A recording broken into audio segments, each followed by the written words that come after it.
Countless foods have been breakfastified. Tacos, pizza, even burgers. A food that has been conspicuously absent from the breakfast menu is soup. So I'm asking the question, can I make breakfast soup a thing? Let's find out. Let's get started with the base of the soup. Starting out here, I've got my pot for soup, and this at the bottom is indeed bacon grease that I saved from the bacon I cooked. I'm going to have the base of my soup be a roux, or at least the start of the base of my soup be a roux, so I have the grease with the bacon, and now I'm adding flour. Gonna mix that in and let that cook till it's, well, a couple minutes till it's cooked, essentially. I think the point is to not have it smell like flour anymore. With that, that's looking even better. Okay, looking down at nothing in particular. I'm now going to add some pepper. And then milk to turn this into actual soup and not a gravy. So let that have even more pepper. There we go. Get a little bit of seasoned salt, onion, and garlic powder to kind of season this. Kind of like I might do some savory hash browns. And even more pepper, yes. Yes.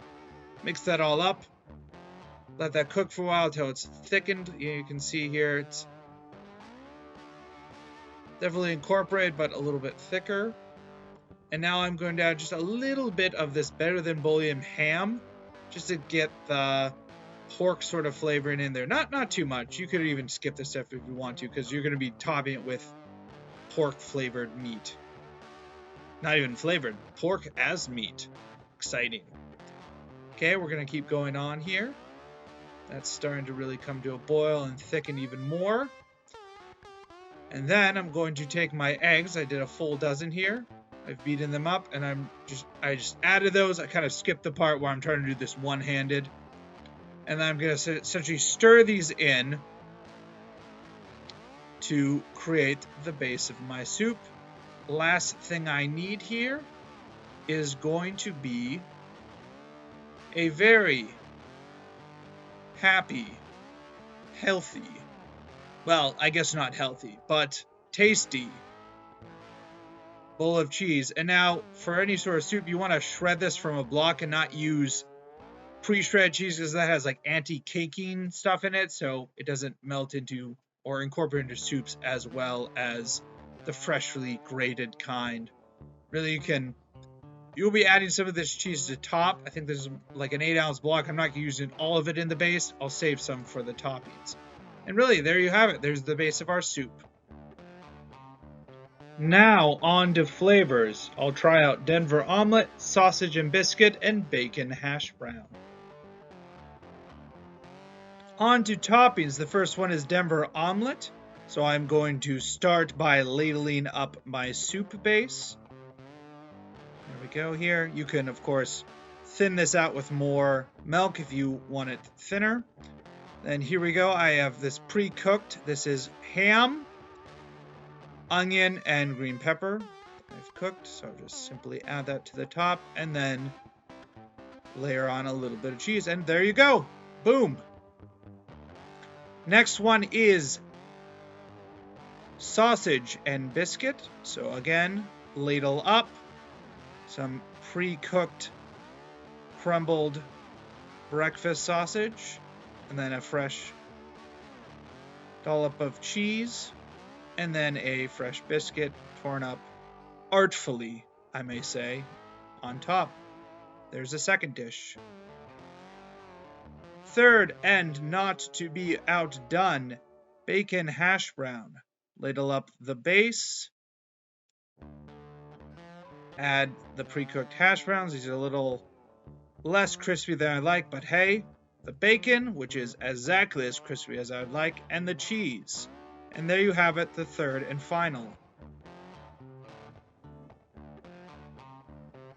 Okay, here are some tasty notes. Let's just start with Denver omelet. It had the most developed taste. You had the peppers, the onions, ham all working together.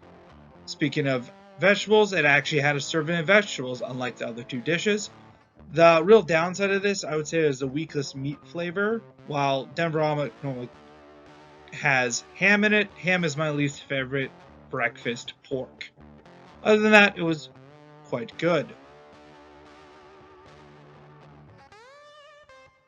Moving on to sausage and biscuits, I would say this has the best meat flavor. The sausage really comes home. This was definitely an extra hearty bowl.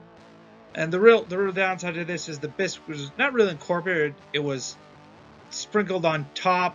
Doesn't really mix in very well, so it could almost be taken away without anything really changing. So it was not quite incorporated as well as I would like it to be.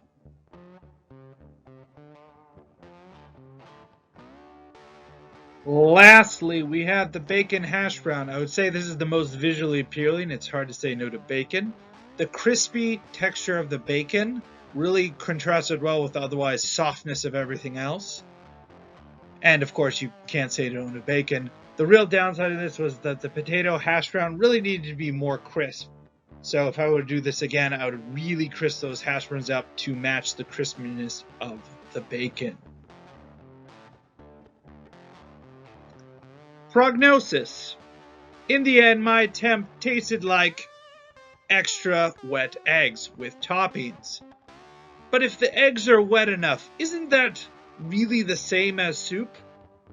In my distinction, yes. Yes, it is. I made breakfast soup a thing. However, I have to say at the end of the day, breakfast soup can't really beat regular scrambled eggs with all these toppings. So, take it as you will, leave it as you may. That is how the egg cracks and the biscuit crumbles. Thanks for joining me on this strange breakfast journey.